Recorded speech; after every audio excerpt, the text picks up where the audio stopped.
আপনি আমি চাইলেও দিন কাটবে, না চাইলেও দিন কাটবে। আজকের যে সময়টা আপনাকে কষ্ট অন্তর ক্ষত বিক্ষত করে ফেলছে, একটা সময় সেটা আর থাকবে না। কারণ যেখানে পৃথিবী চিরস্থায়ী নয়, সেখানে পৃথিবীর কষ্ট কখনো চিরস্থায়ী হতে পারে। এটা সাময়িক একটা কষ্ট। আপনি কষ্টকে যত ভুলার চেষ্টা করবেন, কষ্ট তত আপনাকে স্মরণ করে আঘাত দিবে। তো সেজন্য কি করবেন জানেন?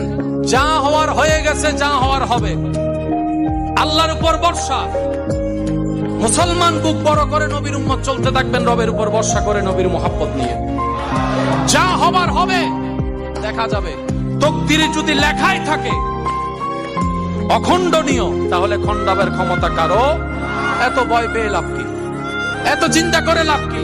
যতক্ষণ আল্লাহ রিজিক রেখেছেন দুনিয়াতে থাকবো, রিজিক শেষ, চলে যাব। টেনশন করার কোনো দরকার